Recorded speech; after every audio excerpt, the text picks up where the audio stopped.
Baiklah, pertama saya ucapkan dulu Assalamualaikum warahmatullahi wabarakatuh. Saya akan melanjutkan kuliah pertemuan ketiga untuk statistika 1 ya. Kita masuk pokok bahasan baru yaitu pengantar probabilitas. Ya. Jadi untuk mengetahui karakteristik suatu populasi, kita harus melakukan pengambilan sampel dulu dari populasi tersebut, di mana sampel diambil secara acak. Ya. Dari sampel itu akan kita dapatkan informasi gitu, untuk mengambil kesimpulan ya, dari populasinya. Jadi cirinya untuk mengetahui ciri khas dari populasi kita harus melakukan pengambilan sampel dulu secara acak dari populasi. Karena sampel itu bersifat acak, maka setiap nilai variabelnya akan menghasilkan suatu peluang atau probabilitas. Ya. Jadi itu kaitannya erat sekali ya. Jadi dasar logikanya kalau kita ingin melakukan pengambilan kesimpulan terhadap suatu populasi, yaitu dengan menganalisis data sampel tersebut. Ini yang dikenal dengan probabilitas. Ya. Oleh karena itu pemahaman tentang teori peluang sangat diperlukan ya, dan sifatnya mendasar. Ya. Kata probabilitas sering dipakai dalam kehidupan sehari-hari, yaitu suatu peristiwa yang mempunyai probabilitas untuk terjadi, ya, mengandung arti ada harapan peristiwa itu akan terjadi. Ya, ada harapan itu kan berarti apa? Semacam peluang di situ. Bisa terjadi, bisa tidak kan gitu. Nah, jadi ada unsur yang tersirat di dalamnya adalah harapan. Jadi sifatnya tidak pasti. Gitu. Kalau kejadian itu pasti terjadi, maka peluang kejadian itu diberi nilai 1. Kalau kejadian itu tidak terjadi, ya, atau tidak akan terjadi, maka diberi peluang kejadian A itu adalah 0. Nah, jadi kalau kejadian A tidak terjadi, maka peluang A 0. Kalau pasti terjadi, maka peluang A adalah 1. Jadi nilainya antara 0 dan 1. Nah, konsep peluang ini berhubungan dengan pengertian percobaan yang menghasilkan hasil yang tidak pasti. Kalau kita melakukan percobaan diulang-ulang dalam kondisi yang sama, hasilnya otomatis bisa berbeda-beda. Jarang terjadi sama persis, jarang. Ya. Contohnya sudah saya pernah terangkan di awal kuliah ya. Jadi misalkan ada 10 mahasiswa, masing-masing menggunakan alat ukur ya, beker gelas diisi H2O dengan kadar yang sama, kualitasnya sama ya, H2O, dikasih pelarut zat tertentu, beratnya ditimbang, katakan beratnya 2 mg, dimasukkan dalam waktu yang bersamaan, dihitung pakai stopwatch, maka waktu yang diperlukan sampai zat tersebut larut sempurna, itu pasti beda-beda dari pengamatan 10 mahasiswa ini. Nah itulah karena kita ada faktor luar yang kita nggak bisa mengamati, yang mengakibatkan hasilnya akan berbeda. Ya. Itu sebagai ilustrasinya. Contoh suatu percobaan ya, adalah mengukur waktu reaksi kimia. Tadi sudah saya terangkan. Nah, yang dihasilkan apa? Lama reaksi. Itu pasti beda-beda. Ya. Percobaan mengamati sekumpulan hasil produksi. Yang dihasilkan adalah produk cacat dari sekumpulan hasil produksi. Misalkan hari ini memproduksi 1000, yang cacat 5. Besok memproduksi 1000 lagi, nggak mungkin yang cacat 5. Bisa jadi 3, atau mungkin lebih dari 5. Ya. Jadi semua itu sifatnya acak. Ya. Untuk mendefinisikan probabilitas tidak lepas dari ruang sampel, yaitu apa? Ruang sampel adalah himpunan seluruh kejadian yang mungkin dari hasil percobaan. Anggota ruang sampel disebut titik sampel. Kejadian merupakan himpunan bagian dari ruang sampel. Jadi kalau saya ilustrasikan, ruang sampelnya itu digambarkan seperti persegi ini, persegi panjang, maka kejadian A itu pasti berada dalam ruang sampel. Nah, himpunan bagiannya. Berarti saya bisa menghitung berapa peluang A. Ya nanti banyaknya anggota A dibagi banyaknya anggota ruang sampel. Nah itu kalau diilustrasikan secara gambar seperti itu ya, probabilitas itu. Ya. Contoh, ini contoh permainan ya yang mudah sekali dilihat. Kalau 2 buah uang logam dilemparkan, jadi 2 buah uang logam dilemparkan. tentukan percobaan, ruang sampel, ya, titik sampelnya, dan kejadiannya. Jadi percobaannya apa? Melempar 2 buah uang logam. Apa ruang sampelnya? Ruang sampelnya nanti ada 4. Bisa muncul keduanya angka, bisa angka gambar, bisa gambar angka, bisa keduanya gambar. Enggak mungkin lebih dari ini. Ya. Jadi kalau kita menggunakan ilustrasi, dadu pertama, uang logam yang pertama muncul angka, uang logam kedua juga angka. Uang logam pertama angka, uang logam kedua gambar. Uang logam pertama gambar, uang logam yang kedua angka, dan seterusnya. Gitu ya. Titik sampel itu merupakan anggota dari ruang sampel. Jadi bisa AA, bisa AG, bisa GA, bisa GG. Kejadiannya apa? Paling sedikit muncul 1 gambar. Nah, jadi bisa gambarnya muncul sekali, bisa muncul 2 kali. Jadi nanti kaitannya dengan peluang apa?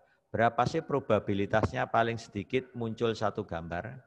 Ya jawabnya banyaknya anggota D dibagi banyaknya anggota ruang sampel.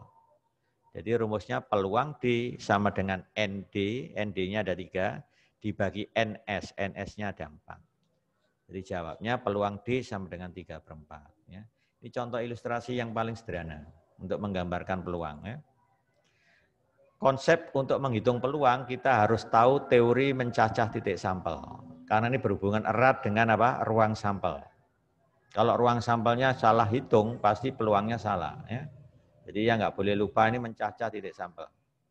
Untuk mencacah titik sampel, kaidah yang umum dipakai itu adalah kaidah penggandaan. Jadi kalau operasi pertama bisa dikerjakan dengan N1 cara, operasi kedua N2 cara, operasi yang ke K itu NK cara, maka seluruh operasi secara bersama bisa dilakukan dengan N1 kali N2 sampai dengan NK cara. Yang paling gampang contoh ilustrasinya ini. Jika sepasang dadu dilemparkan sekali, berarti ada dadu 1, dadu 2. Masing-masing sisinya 6 ya. Berapa banyak titik sampel dalam ruang sampelnya? Kalau pakai kaidah penggandaan, berarti dadu pertama kemungkinan muncul ada 6 cara. Dadu kedua 6 cara, berarti N1 kali N2. Sama dengan 6 kali 6, berarti ada 36 cara. Gitu ya. Kalau seorang ibu membelikan anaknya 4 celana dan 5 kemeja. Berapa banyak cara memakai baju dan kemeja dan celana? Ya jawabnya nanti 4 kali 5, begitu ya. Kan ada 4 celana dan 5 baju atau kemeja. Ya, itu contoh yang gampang sekali diingat ya. Nah, ini sudah tahu ya, tuh ya. Nah, ini ada contoh berapa banyak bilangan genap terdiri atas 3 angka yang dapat dibentuk dari angka-angka 1, 2, 5, 6 dan 9. Karena bilangannya genap terdiri 3 angka, dan angka tersebut hanya boleh digunakan sekali, jadi nggak boleh diulang. Maka cara yang paling gampang kita menggunakan sel atau kotak sebanyak 3. Kenapa? Karena terdiri 3 angka. Berarti bilangan ini adalah ratusan ya, dan dia dicirikan dengan adanya genap. Penciri genapnya itu adalah satuan. Berarti satuan itu hanya boleh diisi angka genap, yaitu bisa 2, bisa 6. Berarti satuannya harus diisi dengan 2. 2 itu maksudnya 2 cara. Ya, yang boleh menempati 2 sama 6. Andaikan yang menempati satuan itu angka 2, berarti 2 nggak boleh dipakai lagi. Berarti tinggal berapa angka yang boleh dipakai? 4 kan? Terserah, tempatkan di ratusan boleh, puluhan boleh. Andaikan 4 angka tadi saya taruh di ratusan, berarti ada 4 cara. Berarti sisanya puluhan, tinggal 3 angka aja kan. Nah, jadi karena nggak boleh diulang. Berarti nanti jawabnya 4 kali 3 kali 2. 4 kali 3 kali 2. Susunan boleh dibolak-balik. Yang penting apa? Pertama, 2 di sini ini adalah banyaknya satuan. Banyaknya satuan yang mungkin adalah 2 sama 6. Berarti ada 2 cara. Andaikan yang menempati satuan ini misalkan 6 atau 2, terserah. 6-nya nggak boleh dipakai, berarti tinggal 4 kan? 4 boleh menempati puluhan. Ya, andaikan 9 sudah kepakai, berarti sisanya tinggal 3. 3 itu menempati ratusan. Nah, ini namanya kaidah penggandaan. Berarti ada 2 bilangan genap yang terdiri dari 3 angka. Ya, ini mengulang materi dasar di SMA ya. Ini pakai apa namanya logika ya, pakai nalar, namanya kaidah penggandaan ya. Nah, secara resmi saya mendefinisikan permutasi. Permutasi itu apa? Banyaknya cara menyusun sebagian atau seluruh objek dengan memperhatikan faktor urutan. Jadi kalau Anda punya angka 6 dijejer dengan 2, maka membentuk bilangan 62. Kalau Anda putar dibalik ya, 2 dijejer sama 6 membentuk bilangan baru yaitu 26. Berarti urutan diperhatikan kan? Itu namanya permutasi. Termasuk cara duduk. A duduk di kursi pertama, B duduk di kursi kedua. Kalau saya putar, maka bacanya sudah beda. B duduk di kursi pertama, A duduk di kursi kedua. Jadi makna AB dengan BA itu sudah beda. Termasuk orang antri memberi tiket kereta api. Ya, pintu pembelian misalkan ada 1. Yang antri ABC, berarti A paling depan, disusul BC. Kalau Anda putar, ACB sudah membentuk antrian baru. Nah, itu termasuk contoh-contoh permutasi. Ya.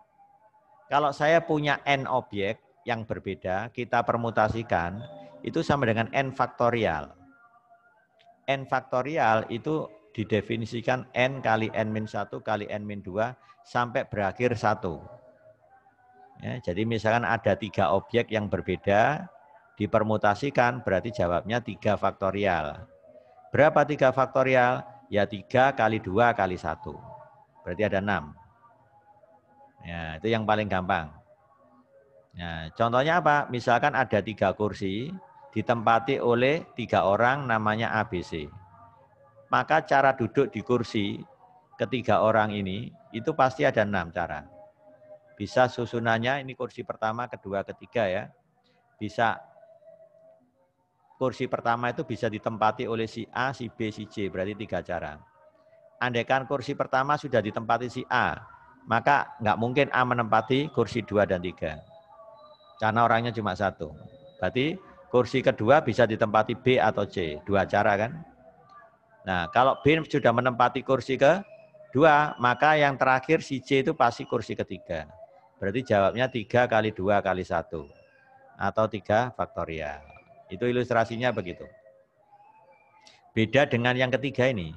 Kalau R objek ya, disusun dari N objek. Berapa banyak permutasinya? Berarti jawabnya adalah permutasi NPR. Nah, NPR ini dibaca permutasi NPR. Definisinya sama dengan N faktorial dibagi N min R faktorial. Nah, contoh yang paling gampang, ada 3 orang, namanya ABC, kursi yang disediakan itu ada 5. Berarti nanti sama aja permutasi 53. Nah, permutasi 53. Ya, bisa begitu ya. Ya, ceritanya bisa gini. Ada 7 orang, ya, kursi yang disediakan tuh cuma 5. Berapa banyak cara duduk di kursi? Ingat, satu kursi hanya ditempati oleh 1 orang. Berarti ini sama saja permutasi 75. Nah, permutasi 75 itu berarti 7 faktorial dibagi 7 kurangi 5 berarti 2 faktorial. Bayangkan itu, permutasi 75 itu sudah banyak itu. Kalau dihitung berapa itu? 7 faktorial dibagi 2 faktorial berarti 7 kali 6 kali 5 kali 4 kali 3. Nah itu nih, ratusan sudah. Nah, itu cara ngitungnya ya. Itu termasuk contoh-contoh permutasi. Jadi objeknya 7 hanya diambil 5 karena kursi yang tersedia cuma 5. Ya. Nah, sekarang banyak permutasi N benda yang berlainan disusun melingkar. Jadi kalau kita punya 5 benda, kita susun melingkar, maka banyak permutasi hanya 4 faktorial, yaitu 5 kurangi 1 faktorial. Kenapa? Karena ada 1 yang dianggap tetap, Dan cara bacanya searah putaran jarum jam. Bisa Anda praktekkan. Ada 5 orang, A, B, C, D, E, susun melingkar. Nanti kalau Anda bacanya itu searah putaran jarum jam, itu hanya ada 24 cara duduk. Ya, ingat ya, searah putaran jarum jam bacanya. Jadi salah satunya A, B, C, D, E. Nanti B-C-nya tukar, A, C, B, D, E. Gitu ya. Ini C-nya tukar dengan D. Dan terusnya itu ada 24. Itu dari 4 faktorial, ya kan? Kalau orangnya 5. Nah, kalau ini permutasi dengan objek yang sama. Ya. Objek yang sama. Ya, misalkan aja kita akan mengadakan tur, ya, naik kendaraan kecil, yang tur itu katakan hanya 15 orang, kendaraan pertama itu daya muatnya 8 orang, kendaraan yang kedua itu daya muatnya hanya 7 orang. Berapa banyaknya cara naik kendaraan? Ya nanti jawabnya 15 faktorial dibagi 7 faktorial kali 8 faktorial. Itu aja kalau dihitung sudah jutaan itu mungkin ya. Nanti Anda hitung pakai kalkulator aja. Bisa ya. 15 faktorial bagi 7 faktorial kali 8 faktorial. Silakan nanti dicoba sendiri ya. Itu contoh ilustrasinya begitu ya. Permutasi ya. Nah, contoh yang sederhana ini. Saya punya 3 huruf yang berbeda, namanya ABC. Ya. Masing-masing huruf ini digunakan sekali, nggak boleh diulang. Berapa banyak cara menyusun huruf-huruf tadi? Ya, tentunya apa? Susunan pertama, ya, itu bisa ditempati huruf A, B, C, berarti 3 cara. Andaikan yang menempati sini itu huruf A, maka sisanya hanya BC kan? BC nempati di urutan kedua. Andaikan yang mengisi ini adalah C, berarti sisanya tinggal B. B itu hanya menempati di terakhir. Ya, berarti 3 kali 2 kali 1 ada 6 cara. Jadi kalau Anda punya 3 huruf berlainan, tidak boleh diulang. Kalau Anda susun, hanya ada 6 cara. Bisa ABC, bisa ACB, gitu ya. Bisa BAC, bisa BCA. Bisa CAB, bisa CBA. Nah, ada 6. Ya, mudah diperagakan kalau cuma sedikit ya. Nah, sekarang yang B, jika diambil 2 huruf dari 3 huruf tersebut, berapa susunan huruf berbeda yang mungkin dibentuk? Ya, itu berarti apa? 3 kali 2. Ya, kalau kita ngambil 2 dari ini, ya, ini kalau kita memperagakan pakai apa namanya kombinasi dengan permutasi bisa. Ya. Mengambil 2 dari 3 itu berarti kombinasi 3-2. Kalau 2 terpilih bisa tukar tempat 2 faktorial. Kombinasi 3-2 dikalikan 2 faktorial itu sama dengan permutasi. Ya. Sama dengan permutasi berapa? 3-2. Permutasi 3-2 itu kan menurut rumusnya apa? Nih. 3 faktorial dibagi 1 faktorial jadinya. 3 kurangi 2 kan 1. 3 faktorial 6, 1 faktorial 1. 6 bagi 1, 6.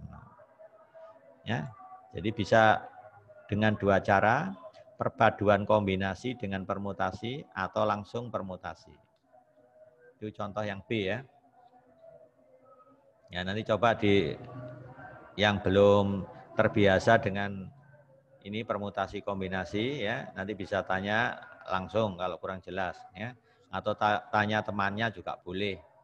Ya, jadi Anda di kuliah semester awal ya untuk mahasiswa baru ini harus pandai-pandai memilih partner belajar ya.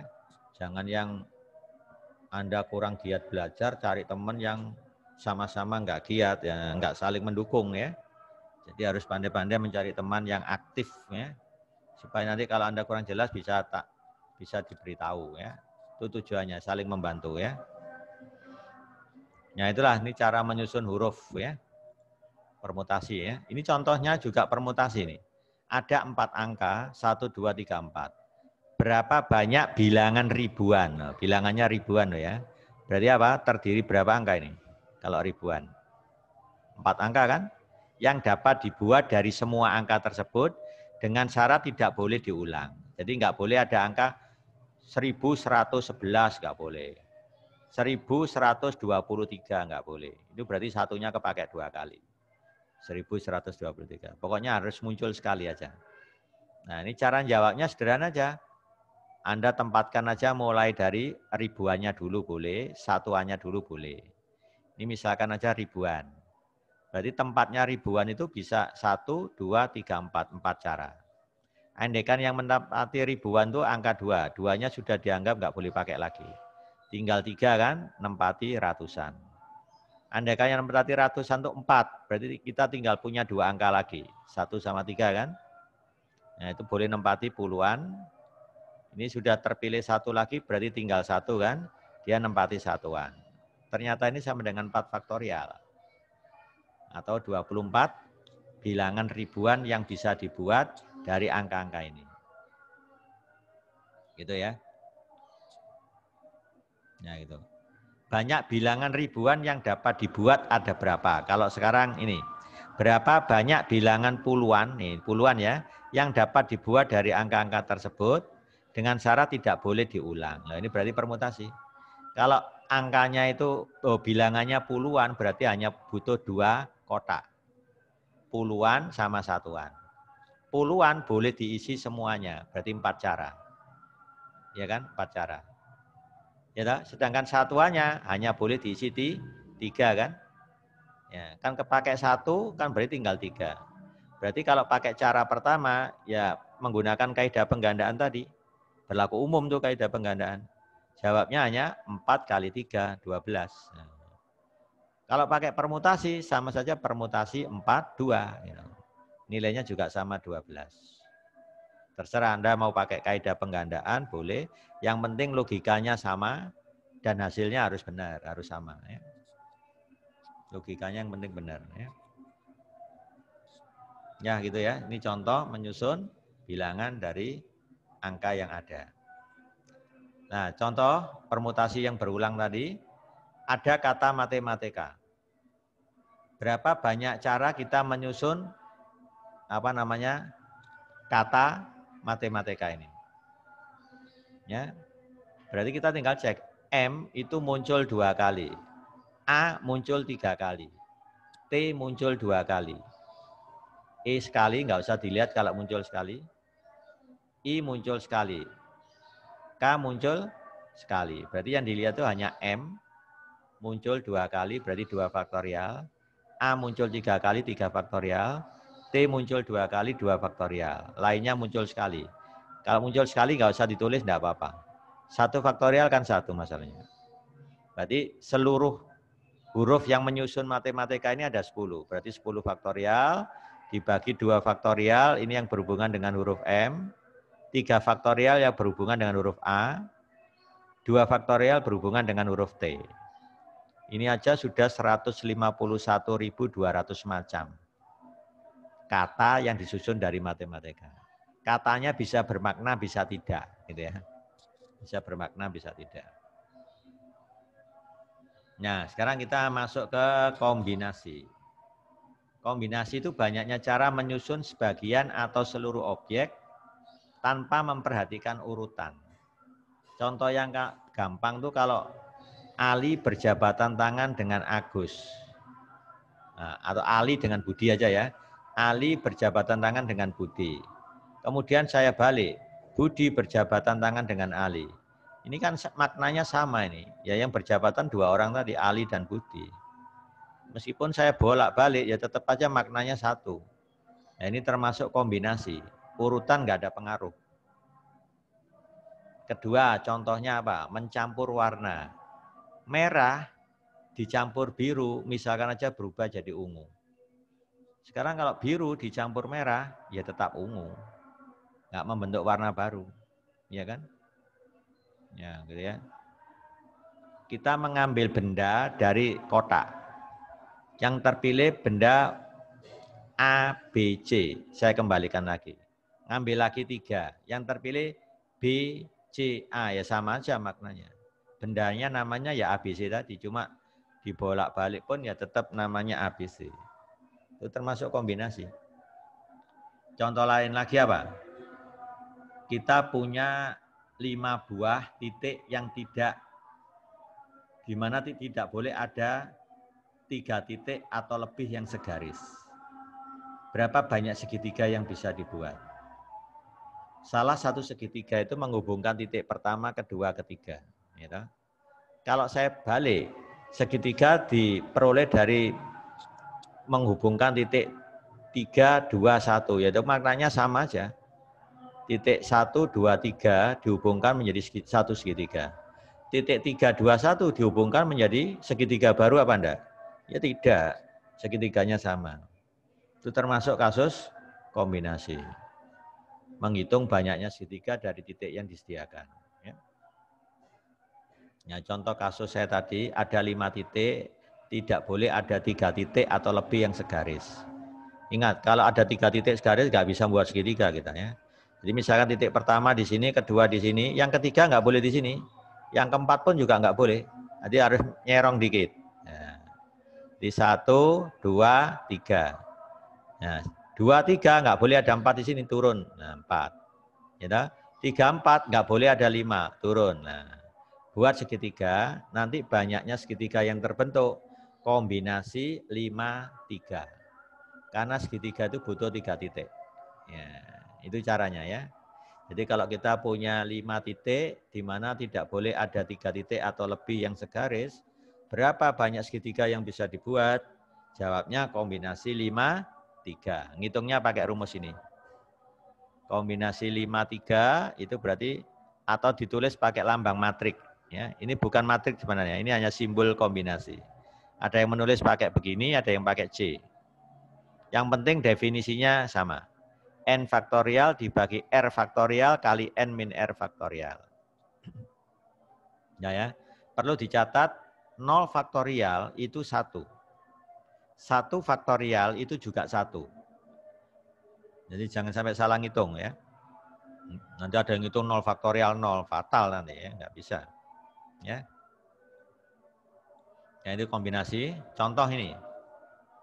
Tersedia 10 soal. Tersedia 10 soal. Soal ujian ya. Untuk mata kuliah statistika elementer, misalkan, seorang mahasiswa diharuskan menjawab 8 soal dari 10 soal yang ada dengan syarat 3 soal pertama harus dikerjakan. Ya, 3 soal pertama harus dikerjakan. Berapa banyak cara menjawab soal? Nah ini yang ditanyakan. Ingat, soalnya ada 10. Mahasiswa hanya diharuskan menjawab 8 saja. Gitu. Dan dari 10 soal yang ada ya, menjawab 8 dari 10 soal yang ada, dengan catatan 3 soal pertama itu wajib.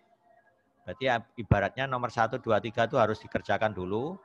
Ya, karena dia harus jawab 8, berarti tinggal 5 soal kan. Nah 5 soal itu diambil dari nomor berapa? Nomor 4 sampai 10. Ada berapa? 4 sampai 10 itu ada 7 kan? 7 objek kan? Dia hanya menjawab 5. Berarti kombinasi 7, 5. Gitu ya. Jadi kombinasinya 7, 5. Jadi dia hanya punya pilihan nomor 4 sampai 10. Dia hanya mengambil 5 dari 7 soal sisanya tadi. Karena 3 soal pertama sudah harus dikerjakan. Ini syaratnya ya. Nah, kombinasi 75 itu kalau dihitung ketemu 21 cara. Ya, seperti itu ya.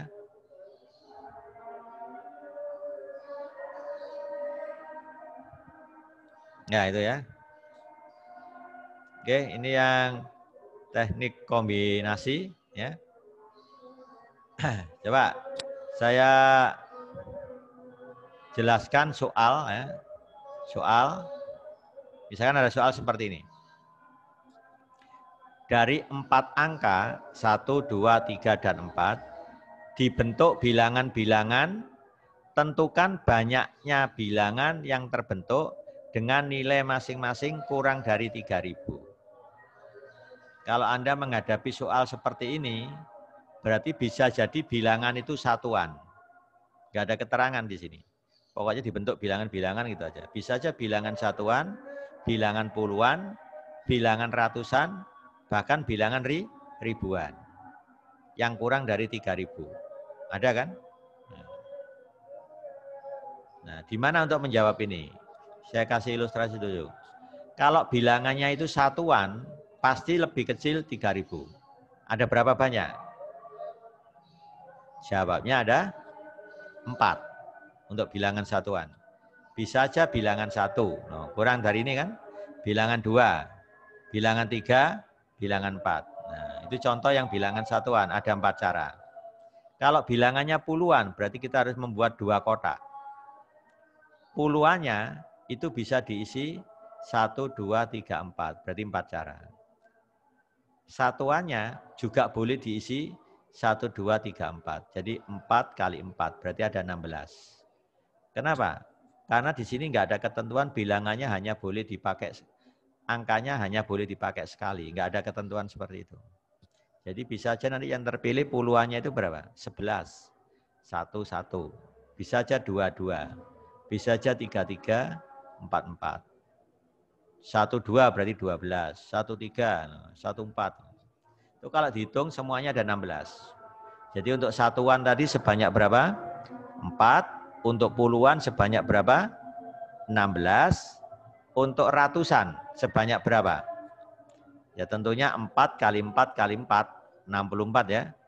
Nah, sedangkan untuk ribuan, nah untuk ribuan ini hati-hati. Supaya kurang dari 3.000, Anda nggak boleh naruh di angka ribuan, angka 3. Nggak boleh. Karena 3 nanti otomatis bisa 1, 2, 4. Nah, sudah 3.000 lebih. 4 apalagi tambah nggak boleh. Jadi yang boleh nempati ribuan itu hanya 1 sama 2. Ya, berarti ada 2 cara. Baru sisanya apa? Ratusan, puluhan, satuan bebas. Anda bisa isi 4, 4, 4. Jadi nanti 2 kali 4 kali 4 kali 4. Nah, ini kalau saya uraikan jawabannya jadi seperti ini. Banyaknya bilangan satuan yang terbentuk ada 4 cara. Ya, tadi sudah saya tunjukkan. Bisa angka 1, 2, 3, 4 kepakai. Banyaknya bilangan puluhan. Nah ini tempatnya puluhan. Ada 4 cara. Satuannya juga 4 cara, berarti 16. Banyaknya bilangan ratusan. Berarti bisa 4 cara, 4 cara, 4 cara. Berarti ini ratusan, puluhan, satuan. Ada 64. Banyaknya bilangan ribuan. Nah, ini yang tadi saya bilang hanya angka 1 dan 2 saja yang boleh nempati ribuan. Ratusannya 4 cara, puluhan 4 cara, satuan 4 cara. 128. Jadi banyaknya bilangan yang lebih kecil dari 3.000 tinggal dijumlah semua. Jawabnya ada 212 gitu ya, 212 bilangan yang kurang dari 3.000. Oke, seperti itu ya. Sekarang coba contoh yang kedua. Dalam ruang tunggu tersedia hanya 4 kursi. Ya, di ruang tunggu ada 4 kursi. Jika di ruang tunggu terdapat 15 mahasiswa, maka tentukan berapa banyak cara mereka duduk dalam kursi tersebut. Berarti logikanya apa? Kalau 15 mahasiswa, kursi yang tersedia berapa tadi? 4, berarti ada 11 yang berdiri kan? Nah itu jalan. Misalkan yang terpilih dulu namanya ABCD. Dari 15 orang tadi, terpilih 4 orang namanya ABCD. Ini ada 2 cara untuk bisa menjawab ini. Pertama gini, memilih dari 15 4 orang. Berarti kombinasi 15 4. Betul ya? Nah, kalau 4 orang sudah terpilih, dia menempati kursi, kursinya ada 4 kan? Maka itu sama saja dengan 4 faktorial. Berarti cara pertama, banyaknya cara ada kombinasi 15 4 dikali 4 faktorial. Itu cara pertama. Cara kedua langsung pakai permutasi. Permutasi 15 4. Jawabnya sama nanti ya. Jadi kalau kita jawab seperti ini. Ini cara pertama.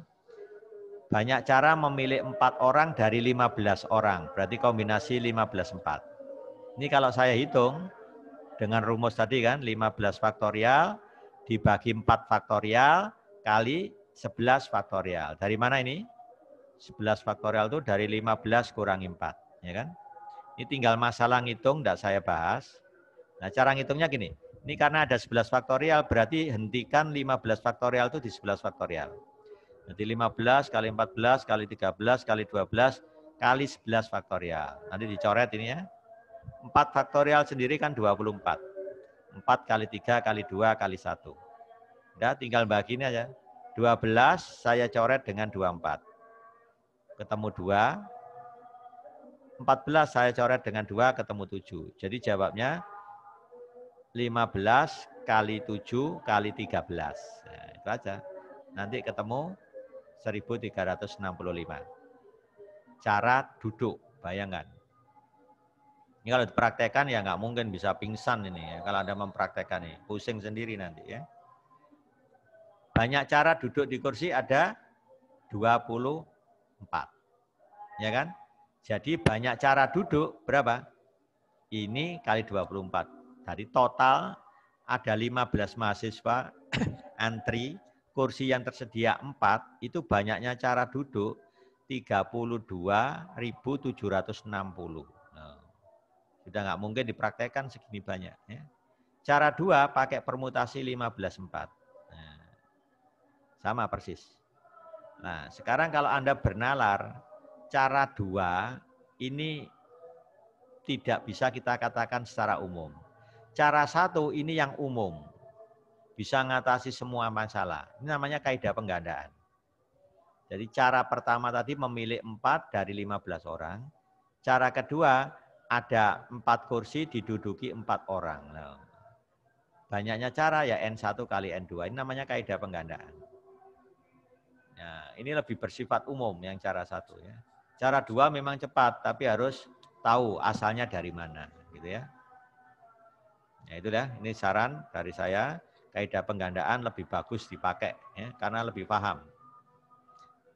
Untuk soal 3, dari 10 calon mahasiswa teladan di suatu perguruan tinggi akan dipilih 3 orang sebagai mahasiswa teladan 1, 2, dan 3. Ingat, calonnya 10, dipilih 3. Sudah jelas apa? Kombinasi kan? Kombinasi 10-3. Kemudian dari 3 mahasiswa tadi akan dipilih teladan 1, 2, 3. Berarti apa ini? Kalau yang masuk teladan 1 itu sebut saja namanya, dari 10 mahasiswa terpilih 3, sebut saja 3 ini yang terpilih namanya ABC. Bisa jadi ABC itu masuk di teladan 1 kan? Berarti 3 cara. Andaikan yang terpilih A itu sebagai teladan 1. Enggak mungkin dia masuk teladan 2, 3. Berarti teladan 2 itu bisa ditempati B atau C. Berarti 2 cara. Ya kan? Baru sisanya sudah terpilih 2 orang kan, sisanya pasti 1. Berarti untuk pemilihan teladan itu ada 3 cara. Oh, ada 6 cara. Dari mana itu? 3 kali 2 kali 1 atau 3 faktorial. Untuk pemilihan 3 dari 10 itu kombinasi. Berarti kasus nomor 2 dan nomor 3 ini sama persis. Ini kalau saya langsung pakai permutasi, berarti permutasi 10-3. Gitu ya. Nah, permutasi 10-3. Ketemu 720 cara memilih mahasiswa teladan 1, 2, dan 3. Gitu ya. Nah, untuk yang keempat. Dari 5 calon pengurus hima akan dipilih seorang ketua, ya, calonnya 5 ya. Dipilih seorang ketua, sekretaris, dan bendahara. Ya. Dari 5 dipilih 3 kan ini. Dengan syarat tidak boleh ada jabatan rangkap. Ya, kalau sudah jabat ketua nggak boleh jadi sekretaris. Ya. Berarti sama aja kasusnya dengan teladan tadi. Ya. Tentukan banyak cara memilih calon-calon tersebut untuk menjadi pengurus hima. Kalau cara langsung ya permutasi 5-3. Gitu ya. Permutasi 5-3, ada 60 cara. Sekarang yang nomor 5. Dari 7 tangkai bunga yang berbeda-beda warnanya akan dibentuk rangkaian bunga yang terdiri dari 3 warna. Nah, berarti dari 7 dipilih 3. Berarti kombinasi kan? Dari 7 dipilih 3. Kombinasi 7-3. Tentukan banyaknya cara menyusun rangkaian bunga. Ya sudah. Kombinasi 7-3 tadi. Setiap 3 yang terpilih akan menghasilkan 1 rangkaian. Ini berarti kombinasi ini. Misalkan yang terpilih rangkaian 1, 2, dan 3. Ya toh? Kemudian saya kembalikan, saya milih lagi ketemu rangkaian 3, 2, 1. Ya sama aja, itu namanya satu rangkaian, Mas. Ya. Ini maka disebut kombinasi, tidak melihat urutan di sini. Ya. Coba sekarang perhatikan nomor 6. Misalkan 3 produk diambil secara acak dari proses produksi di pabrik. Setiap produk diperiksa dan digolongkan cacat dan tidak cacat. Jadi kalau cacat saya kasih lambang C, tidak cacat itu B. Jelaskan apa yang dimaksud dengan percobaan. Apa kira-kira percobaannya? Memilih 3 produk dari proses produksi dan dikelompokkan ke dalam cacat dan tidak cacat. Itu namanya proses percobaannya. Ya. Tentukan ruang sampelnya. Perhatikan, memilih 3. Kemungkinannya hanya 2, cacat tidak cacat. Kan berarti apa? Bisa jadi produk pertama yang terpilih itu cacat tidak cacat. Produk kedua juga cacat tidak cacat. Produk yang ketiga juga cacat tidak cacat. Berarti banyak cara berapa? 2 kali 2 kali 2. Jadi jawabnya ada 8. Itu ruang sampelnya ya. Baru ketemu titik sampel. Nah, apa salah satu contoh kejadiannya? Paling sedikit ada 2 produk yang cacat. Ya, ditemukan produk cacat sebanyak 1. Ya, misalnya namanya kejadian. Ada 1 produk cacat yang terpilih. Paling sedikit ada 2 produk cacat yang terpilih. Itu termasuk contoh-contoh kejadian. Ya. Ini saya berikan ilustrasinya seperti ini. Mengambil 3 produk secara acak dari proses produksi dikelompokkan menjadi cacat dan tidak cacat. Ini namanya percobaan. Ruang sampelnya ada 8. Ya, jadi terserah Anda urut bolak-balik. Yang penting ya isinya ya ini aja, nggak ada lagi. Titik sampel saya ambil contoh aja yang CBB sama CBC. Semuanya ini titik sampel. Kejadian paling sedikit 2 produk yang terpilih cacat. Ya kan? Coba perhatikan soal 7. Dalam kedokteran dikenal 8 golongan darah, namanya AB plus, AB min. A plus, A min, B plus, B minus, O plus, O minus. Jadi ada 8 golongan darah. Selain itu tekanan darah dikelompokkan atas rendah, normal, dan tinggi. Jadi apa? Tekanan darah itu ada 3 cara. Golongan darah ada 8 cara. Berdasarkan kedua hal itu, berapa cara seorang pasien dapat dikelompokkan? Ini kaidah penggandaan kan? N1 banyaknya cara mengelompokkan golongan darah, berarti ada 8. N2 banyaknya cara mengelompokkan tekanan darah. N2-nya 3. Berarti seorang pasien bisa dikelompokkan ke dalam 8 kali 3 cara. Berarti jawabnya N1 kali N2 sama dengan 8 kali 3. Ada 24 cara mengelompokkan pasien. Ya. Ya itulah ya. Oke, saya kembali lagi ke peluang suatu kejadian. Kalau saya punya kejadian A yang terjadi di dalam ruang sampel S, maka peluang kejadian A itu nilainya berkisar antara 0, 1. Nggak mungkin di luar ini. Ya. Kalau kejadian A itu bernilai peluangnya 0, itu artinya A tidak terjadi. Kalau 1 berarti A pasti terjadi. Kalau peluang A sama dengan 1 berarti pasti terjadi. Ya. Nah contoh gampangnya kalau saya mengamati mahasiswa yang kuliah statistika 1 di ruangan tertentu. Dari 60 mahasiswa ini saya amati yang menulis dengan tangan kiri ada apa enggak ya? Oh ternyata enggak saya temukan. Berarti peluang mahasiswa di ruangan ini yang menulis dengan tangan kiri sama dengan 0. Oh saya menemukan dari 60 orang yang menulis dengan tangan kiri itu ada 2. Berarti peluangnya adalah 2/60. Oh ternyata semuanya menulis dengan tangan kiri ya peluangnya 1. Nah, seperti itulah gambarannya ya. Secara umum kalau saya tulis peluang kejadian A, N kecil per N besar. N kecil banyaknya kejadian A yang terjadi, N besar banyaknya ruang sampel. Ya, jadi banyaknya anggota ruang sampel itu N besar. Ini secara umum. Ya, ini contoh permainan sekeping uang logam setimbang dilemparkan 2 kali. Jadi uangnya 1 ya, timbang dilemparkan 2 kali. Berarti lemparan pertama kalau enggak gambar angka. Lemparan kedua kalau enggak gambar angka. Berarti ruang sampelnya ada 4. 2 kali 2. Ya, ini. Kaidah penggandaan ini. Ya. Berapa peluang sekurang-kurangnya sisi gambar muncul? Kalau sekurang-kurangnya sisi gambar muncul sekali itu kan berarti apa? Bisa AG, bisa GA, bisa muncul 2 kali GG. Berarti banyaknya kejadian yang diinginkan itu ada 3, ruang sampelnya ada 4. Berarti peluang kejadiannya ada 3/4. Nah, ini contoh ilustrasi yang paling gampang. Ya, gitu.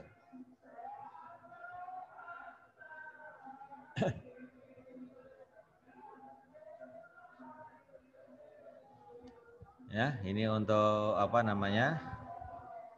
Untuk peluang. Nah, sekarang contoh lagi. Sekantong obat berisi 6 vitamin rasa jeruk, 4 rasa anggur, 3 rasa stroberi. Nah, ini ada sekantong obat isinya ada yang 6 vitamin rasa jeruk, 4 rasa anggur, 3 rasa stroberi.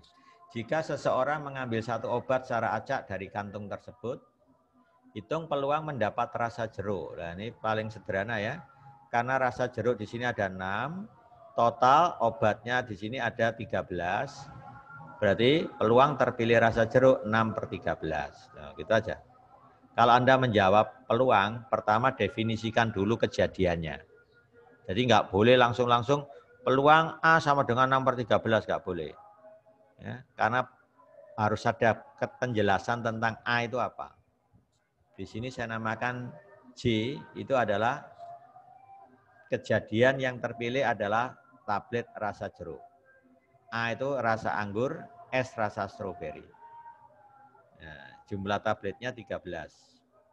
Baru bisa menuliskan peluang J sama dengan 6/13. Nah, sekarang yang B, hitung probabilitas mendapat rasa anggur atau stroberi. Rasa anggur ada 4, rasa stroberi ada 3. Berarti kalau ditanya sama aja peluang A atau B.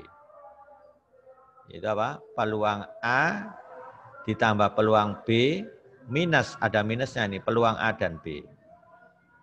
Ya kan?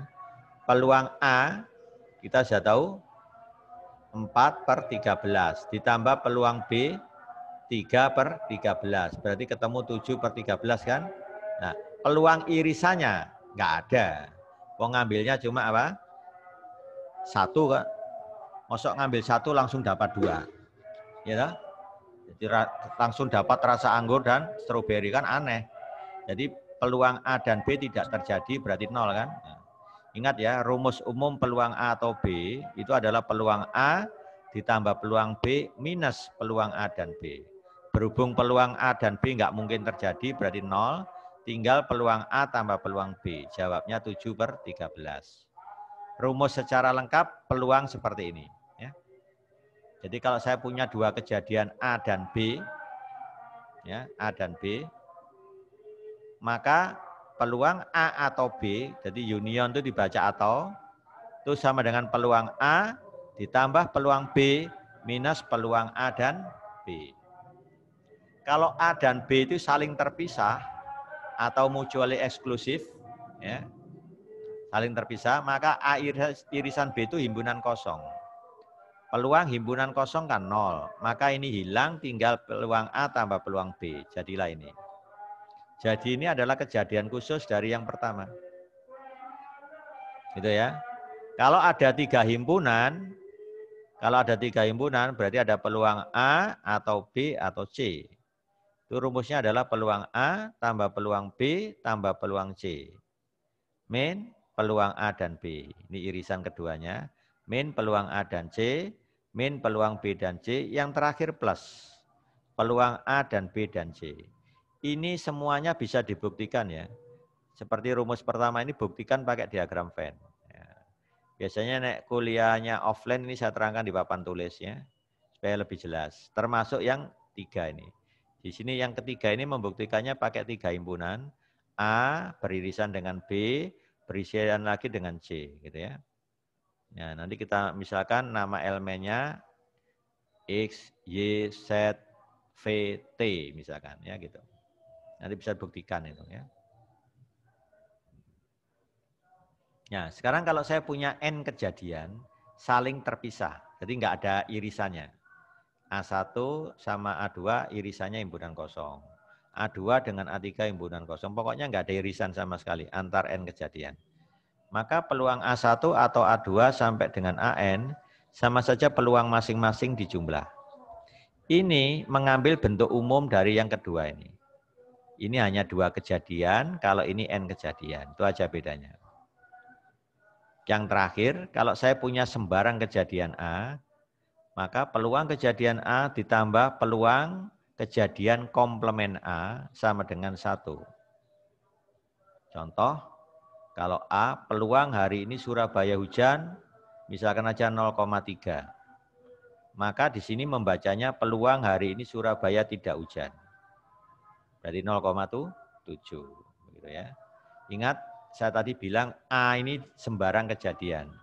Boleh saja isinya A nanti B atau C. Maka di sini nanti komplement B atau C. Bisa aja di sini B dan C. Berarti di sini komplement B dan C. Begitu. Bisa juga bersyarat. Misalkan A-nya B dengan syarat C. Maka di sini nanti komplement B dengan syarat C. Jadi peluang komplement B dengan syarat C. Jadi A-nya ini sifatnya umum untuk sembarang kejadian ya. Oke. Untuk ilustrasinya seperti ini. Peluang seorang mahasiswa lulus matematika itu 2/3. Dan peluang lulus statistika 4/9. 4/9. Peluang mahasiswa lulus matematika dan statistika berapa? 1/4. Ya, peluang mahasiswa lulus keduanya yaitu matematika dan statistika kan 1/4. Hitung peluang mahasiswa tersebut lulus paling sedikit 1 mata kuliah. Masih ingat ini konsep himpunan ya. Kalau saya punya kejadian saya beri nama M. M itu kejadian lulus matematika, S itu kejadian lulus statistika. Maka kalau saya punya pernyataan seperti ini, hitung probabilitas mahasiswa tersebut lulus paling sedikit 1 mata kuliah. Ini maknanya apa? Bisa lulus matematika saja tapi enggak lulus statistik. Bisa lulus statistik saja tapi enggak lulus matematik. Bisa lulus kedua-duanya. Berarti yang diarsir semua kan? Nah, kalau Anda punya gambar himpunan M sama himpunan S yang diarsir semua, itu namanya M atau S. M atau S. Nah, peluang M atau S tadi rumusnya adalah ini. Datanya sudah tersedia semua, masukkan, baru jawabnya. Ya. Jadi kalau jawab peluang itu gampang, definisikan kejadiannya, tulis rumus peluangnya, masukkan semua komponennya, baru dihitung. Semua ini masuk penilaian. Ya, kalau Anda cuma merumuskan ini, meskipun benar nggak ada ini, nilainya akan dikurangi ini. Apalagi tahu-tahu ada peluang M atau S sama dengan ini, nggak ada ini, nilai ini akan hilang. Anda akan kehilangan nilai ini. Berarti di sini kalau saya nilai, seluruhnya ada 4 komponen. 1, 2, 3, 4. Nah, ini proses menjawabnya harus lengkap. Jangan asal-asalan ya. Peluang M atau S sama dengan sekian. Nah, ini sudah kelihatan. Anda sudah hilang 3 komponen. Nilainya sudah, ya, jangan berharap nilainya sempurna kalau begitu. Karena ini bukan milih. Kalau multiple choice itu kan milih. Kadang-kadang ngawur. Gak bisa ngawur, jawabannya jadi benar. Ya. Nasib itu namanya. Jadi di sini Anda harus sudah membiasakan diri IC. Ya. Jawab dengan IC. Ya. Nah itulah. Ya. Nah contoh lain lagi, ini melempar dua buah dadu secara bersama. Dadunya dua, ya, dilempar bersama. Berarti kalau dadunya dua, ruang sampelnya ada berapa? Dadunya dua ya, sisi dadu ada 6. Berarti 6 kali 6, berarti ruang sampelnya ada 36. Ya, ruang sampelnya ada 36. Hitung peluang mendapatkan jumlah mata dadu 7 atau 11. Kalau muncul jumlah mata dadu 7 itu A, muncul jumlah mata dadu itu 11, itu yang B gitu ya. Definisikan dulu A dan B-nya. A itu muncul jumlah mata dadu 7, B muncul jumlah mata dadu 11, ya. Hitung peluang mendapatkan jumlah mata dadu 7 atau 11. Berarti peluang A atau B kan? Harusnya kan rumusnya peluang A ditambah peluang B min peluang A dan B. Kenapa hilang peluang A dan B ini? Kan nggak mungkin kalau Anda punya dua buah dadu dilempar, gitu, muncul jumlah mata dadu 7 dan 11. Kan aneh. Kalau sudah jumlahnya 7 ya 7, nggak mungkin berubah jadi 11. Kecuali ada makhluk halusnya gitu ya, sulap. Gitu. Jadi nggak mungkin itu terjadi. Ya. Jadi peluang A dan B adalah 0, makanya hilang, tinggal ini. Nah, cara menghitungnya di mana? Peluang A kok 6/36. Ya. Jumlah mata dadu 7 itu pasangannya bisa 1 dengan 6. Bisa 2 dengan 5. Ya, bisa 3 dengan 4, dan seterusnya nanti berbalik 6 dengan 1. Kan berarti 1 sampai 6 ada pasangannya kan? Berarti 6 cara. 6 cara. Per ruang sampelnya 36. Kalau muncul jumlah mata dadu 11, 1 pasangan 10 nggak mungkin, 2 pasangan 9 nggak mungkin. Yang mungkin itu hanya 5, pasangan 6, kemudian 6 pasangan 5, berarti 2 cara. Jadi NB-nya 2 cara. Banyaknya anggota B ya. Jadi ketemu peluangnya 2/36. Di total 2/9, gitu ya. Ya, untuk yang bersyarat ini nanti saya nyambung di pertemuan kedua. Jadi yang penting dasar peluangnya sudah saya berikan di sini ya. Ini bersyarat, diingatkan aja minggu depan kita masuk peluang bersyarat ya. Coba untuk nambah wawasan ya, nambah wawasan. Biasanya nek di kuliah offline itu saya biasanya memberikan soal wawasan, biasanya langsung saya sampaikan, nggak saya tulis di teks. Ya, misalkan gini, ada 4 orang, perhatikan ya, perhatikan, ada 4 orang yang tidak saling kenal akan mengadakan pertandingan bulu tangkis ganda. Perhatikan, berapa banyak cara bertanding? Nah, ini masalah sederhana yang bisa diterapkan. Ada 4 orang tidak saling mengenal akan mengadakan pertandingan bulu tangkis ganda. Berapa banyak cara bertanding?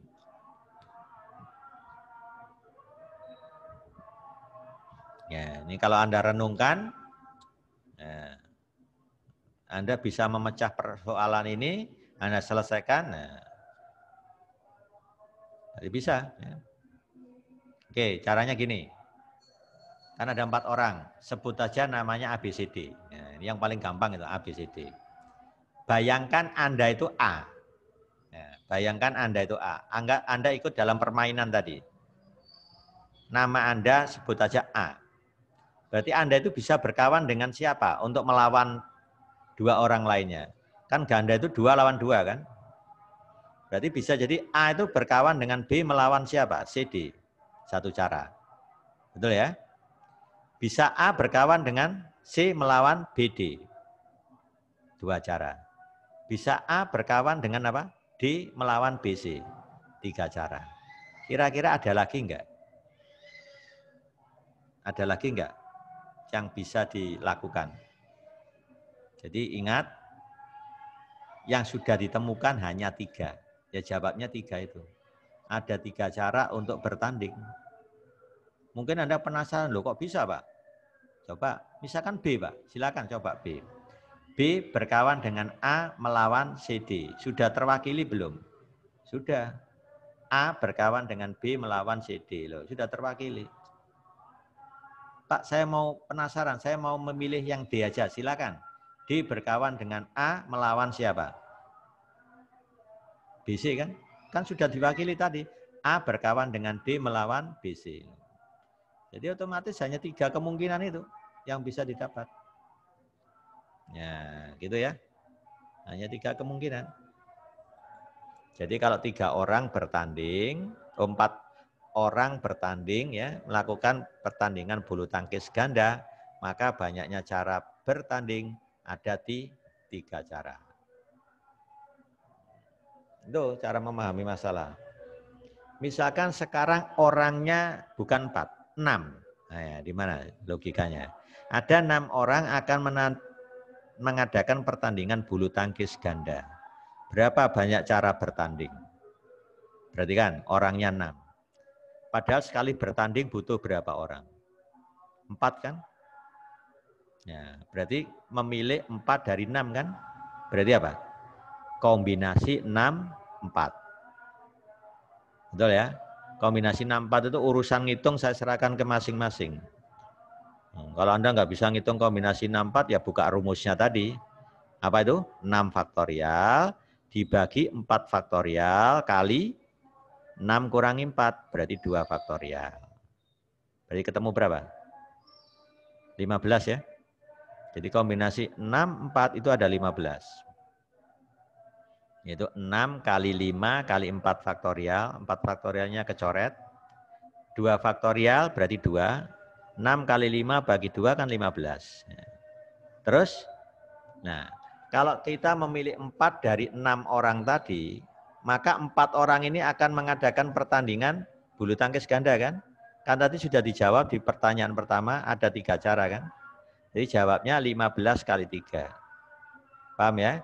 Berarti ada 45 cara bertanding. Itu kalau orangnya 6.